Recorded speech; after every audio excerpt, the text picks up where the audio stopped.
Bonjour, nous sommes au Salon des marchés financiers avec Christian Parizeau, chef économiste de Oréal BGC. Bonjour. Bonjour. Alors on va parler un petit peu de marché. On a passé la barre symbolique des 4000 points sur le CAC 40 il y a quelques jours, il y a 2 jours. Il y a 2 semaines, ou il y a 1 semaine, on est passé en récession en France. On voit vraiment qu'il y a une décorrélation entre les marchés et les indicateurs économiques. Comment est-ce que vous expliquez cette décorrélation? Alors c'est vrai qu'il faut faire toujours attention, il n'y a pas une relation fixe entre la bourse en elle-même et l'économie. On sait qu'il y a différents éléments qui vont intermédier. Bon, déjà le CAC 40, ce n'est pas l'économie française, on sait que c'est l'économie mondiale, on regarde l'économie mondiale, et puis d'autre part, il y a d'autres variables. Alors on regarde le niveau de taux d'intérêt sur l'obligataire, et on voit que le marché obligataire est très cher, le marché action l'est moins. Donc aujourd'hui, il y a des arbitrages, des mouvements de flux d'arbitrage qui s'opèrent.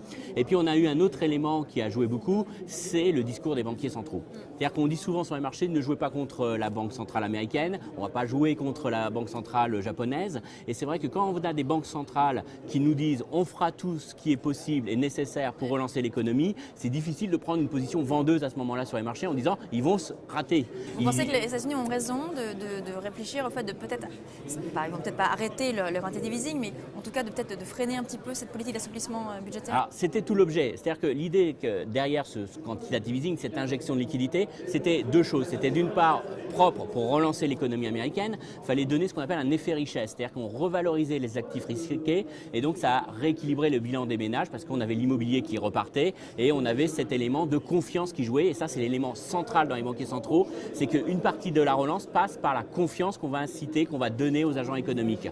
Donc ça marche. Ça a bien marché, mais peut-être un peu trop. Et c'est ça qui commence un petit peu aujourd'hui à faire peur, c'est se dire est-ce qu'on n'a pas été trop loin? C'est-à-dire que tout le monde a fait la même chose en même temps, toutes les banques centrales ont tenu un discours très fort, d'où l'idée qu'il y a une bulle. Alors c'est pas dire qu'il y a une bulle aujourd'hui sur les marchés financiers, on n'est pas sur des valorisations historiques élevées, mais l'idée qu'aujourd'hui, et ce qui inquiète un petit peu, c'est que les marchés montent et sont insensibles aux bonnes ou mauvaises nouvelles. C'est-à-dire qu'on monte par défaut et quoi qu'il arrive. Et c'est ça un petit peu ce qui est en train d'un petit peu changer dans le discours des banquiers centraux, aussi bien au Japon. Regardez au Japon, on commence à dire le yen c'est peut-être apprécié. C'est peut-être déprécié un peu trop rapidement, donc c'est une question de dynamique, c'est une question de rapidité, c'est pas une question de sens. On voulait faire déprécier le yen, mais il ne faut pas que ça aille trop vite.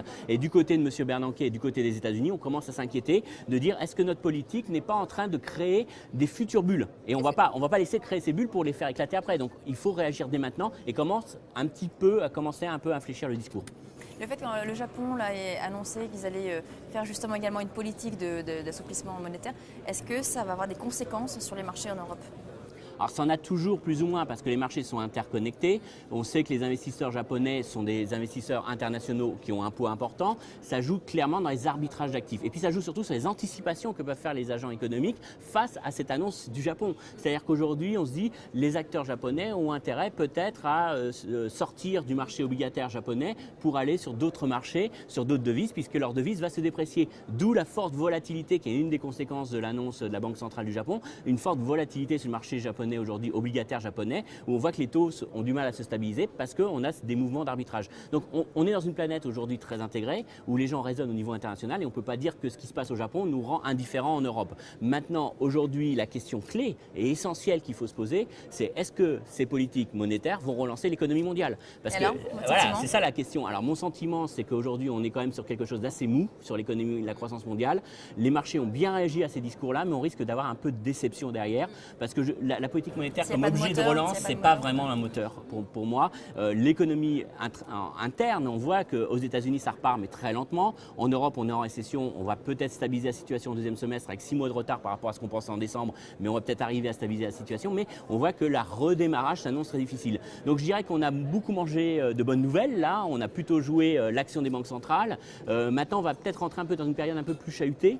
Pas forcément très baissière, mais très chahutée, parce qu'on a pu ce mécanisme de dire on est forcément gagnant. Déjà, on va avoir des banquiers centraux qui vont commencer un petit peu à modérer leur discours, et puis derrière, on va attendre d'avoir vraiment la réaction de l'économie, et ça s'annonce un beaucoup plus mitigé, beaucoup plus long. C'est pas être négatif, parce que je crois que ça va redémarrer, mais c'est pas non plus le scénario rose qui dirait que ça repart, tout va bien, tout on est dans le meilleur des mondes. On est quand même sur une croissance mondiale. Aujourd'hui, on est en train de réviser à la baisse la croissance dans les émergents. Les États-Unis, beaucoup d'incertitudes. L'Europe, on voit que c'est très difficile, donc on n'est pas dans une situation fondamentalement qui est très positive. Donc on va espérer que ça s'améliore, mais pour l'instant, c'est vrai qu'on a peut-être eu un petit peu d'emballement sur ce premier trimestre. Et là, on va avoir peut-être une petite pause des marchés qui vont attendre de voir la réalité des choses. Car l'enjeu derrière tout ça, c'est on a joué le discours des banquiers centraux, maintenant on aimerait bien voir récolter les fruits. Et ça s'annonce beaucoup plus difficile et plus loin à être mis en place. Plutôt pour le deuxième semestre, on va dire, de l'année? Deuxième semestre, début 2014 maintenant, hein, parce qu'on est sur l'économie a des tendances beaucoup plus longues que les marchés financiers, les marchés surréagissent assez rapidement. Et c'est vrai qu'aujourd'hui, la reprise économique, la vraie reprise, il faut déjà que l'Europe cesse de chuter. Là, on peut avoir quelques indicateurs qui vont dire la récession est un peu moins forte, mais avant de retrouver la croissance, on voit que ce ne sera pas avant 2014, hélas. Très bien, on va regarder tout ça. Merci beaucoup.